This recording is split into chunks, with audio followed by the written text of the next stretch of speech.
So Jericho, the city, had a huge wall, but at the same time, they still knew that there was a massive army of Israelites that could come after them. So they basically locked the city up. They closed the doors. Nobody went in or out. They just stayed put. Joshua was just an incredible person. He was a new leader, a successor to Moses. And God comes to him and tells him, I need you to do this for me. I have given you the city of Jericho. God tells Joshua to march around this city with the Ark of the Covenant. Not actually attack the city, but just march around it. Just march around it. And they did this for 6 days. You're never going to speak. You're going to keep your mouth shut. You're going to send the trumpets out in front of the ark, and you're going to walk one time each day around Jericho and never speak. Just let the trumpets play. And on the seventh day, you're going to get up and you're going to walk 7 times around the city.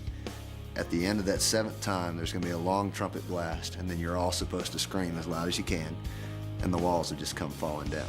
And blow these trumpets and then scream, and then the walls are going to fall. I mean, how crazy is that? Can you imagine when Joshua came back to the Israelites and said, this is what we're going to do? They probably thought he was crazy. I mean, I think he's crazy. If I didn't know the end of the story, I'd probably like, man, this guy's out of his mind. Can you imagine if you're living in Jericho and you're standing on your wall and you're looking down and you're watching people walk in complete silence around your city one time, every day? You gotta be wondering, what in the world are they doing? What does he think he is? He's no way he's getting through this wall. There's no way he's getting through here. I mean, we're perfectly safe. It did sound like a ridiculous plan, but he knew he had to have faith and trust in God. On that last time around, the whole army starts to yell, starts to scream. Walls start to tumble down, rocks are flying everywhere. People on the other side of the wall, they just start running because they're scared to death. They don't know what's going on. These people ain't fired a shot, they haven't done anything. And the walls are coming down. They did it God's way. And the wall, which would have taken forever for them to figure out a way to conquer, fell to the ground just by them yelling. In your everyday life, I know there's thoughts going in your head, and they may be crazy for you to go witness to this person on the street that you've never met before. Just like Joshua, he was afraid, and he had fears, and he had questioned in his mind as to how he was going to lead the Israelites into this battle and take over Jericho.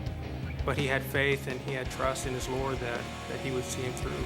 I would say to you, don't be ashamed, don't be afraid to believe and admit and say that you're a believer. Sharing Christ with your friends, especially, at times it seems risky. Some people are afraid of being labeled a Christian. Personally, I find it part of the allure of being who I am is being a person who doesn't really care what anybody else thinks. Standing up in your everyday life is something that you need to do. You don't have to, it doesn't necessarily have to be dangerous, like what's in our video. There's a big mission field right here where you're at, in your schools, at your home, and around your town. Even though we take risks, he's going to carry us through. He's going to see us to the end. You have nothing to fear. God's there with you all the time. He's a faithful God, and he will never leave you or forsake you. All these fears are the voice of the evil one who knows how powerful we can be and fears us himself. No matter what the world throws at me, that I can make it through and I can persevere. And that's what Fearless is being about. It's about doing the things of God, no matter what your circumstances are.